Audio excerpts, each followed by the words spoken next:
Leo nataka nikwambie kwamba dunia ina mambo mengi sana yanayokuwa yanataka yakutenge na Mungu.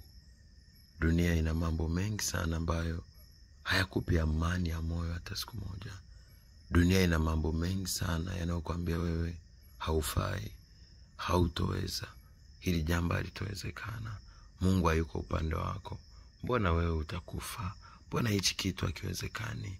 Mbona wewe utakuwa kama wenzako au utakuwa kama wazazi wako? Mbona wao wamekufa maskini? Wewe unahisi utatoboa kweli? Au utafanikiwa? Au utaweza kumjua Mungu? Mbona wenzako wote hakuna aliyeokoka au hakuna anayemjua Mungu? Hayo ni maneno ambayo unaweza kuwa unayasikia ndani ya masikio yako. Inawezekana hizo ni hisia ambazo zinakuja kwenye maisha yako. Inawezekana ni mipango inakuwa inakuchanganya wewe mwenyewe, hujui uanzie wapi, ufanye nini na uishi maisha gani. Hayo yote yanapokuja kwa mwanadamu, huwa inafikia hatua anajiona kama hafai. Yanapokuja kwa mwanadamu, anaona ndoto zake kama zinafifia. Huenda ulikuwa na ndoto kubwa ya kuwa mtu mkuu, labda mfanyabiashara mkubwa, labda mtumishi mkubwa wa Mungu, labda mwimbaji mkubwa, labda mtu ambaye utampendeza Mungu na utatembea katika nguvu kubwa ya Mungu.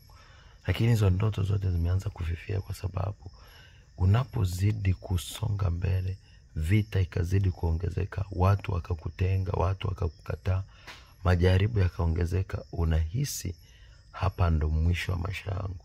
Lakini Mungu huwa anajitukuza kwenye udhaifu wa mwanadamu.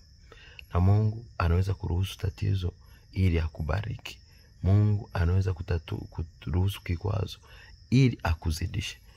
Ayubu, ili afanikiwe sana, azidishwe zaidi ya mwanzo, kila kitu chake kiliondolewa na magonjwa juu.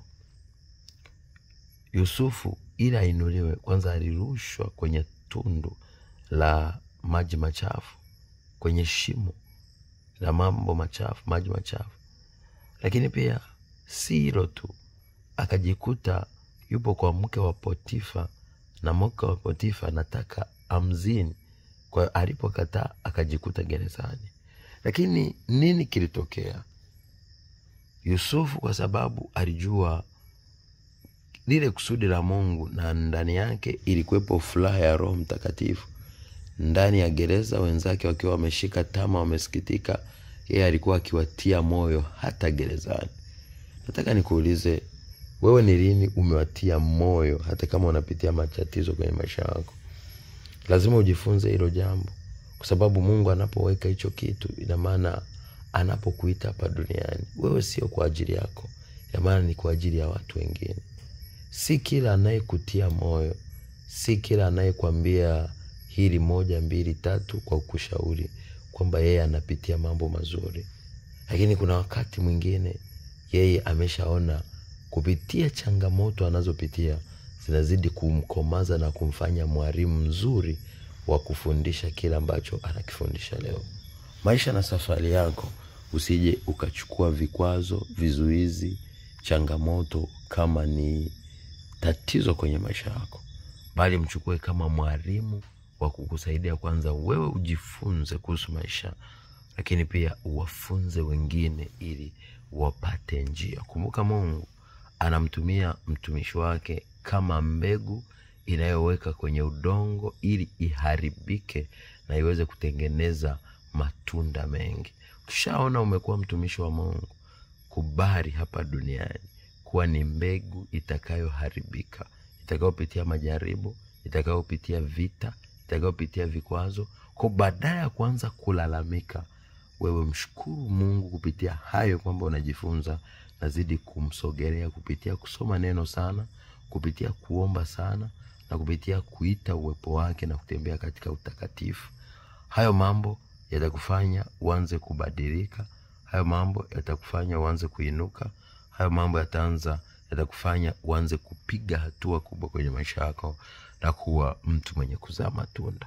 Mimi naitwa Apostle Johannes. Nawapenda sana. Natamani usiwe ni mtu atakata tamaa. Natamani usiwe ni mtu ambaye atachoka mapema. Natamani usiwe ni mtu ambaye atamweka mbali Mungu, atamweka mbali Roho Mtakatifu, atamweka mbali Mungu aliye hai.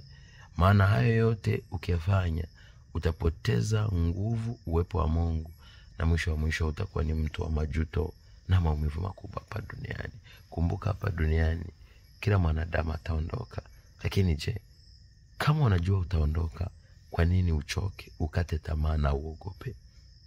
Kwa nini umogope mtu ambaye hatoishi milele, na yeye kuna wakati ataondoka?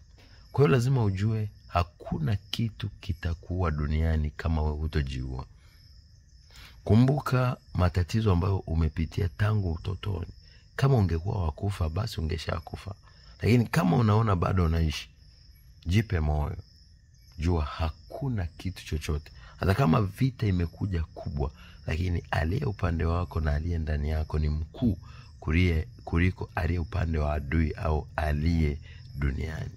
Unachotakiwa kujua, shetani namba 1 ni mawazo yako, hisia zako na matendo yako. Hayo yanaweza kukushusha, kukupoteza na kukufanya kitu kisicho na maana duniani. Lakini unapogundua mwili wako ni adui mkubwa, basi utaruhusu roho yako ambaye ni roho wa Mungu, aruhusu matunda ya Mungu, aruhusu roho 7 za Mungu, ili ziweze kukuongoza katika furaha, amani, ukijua kwamba Mungu yuko anakuona hata kama vita ni kubwa.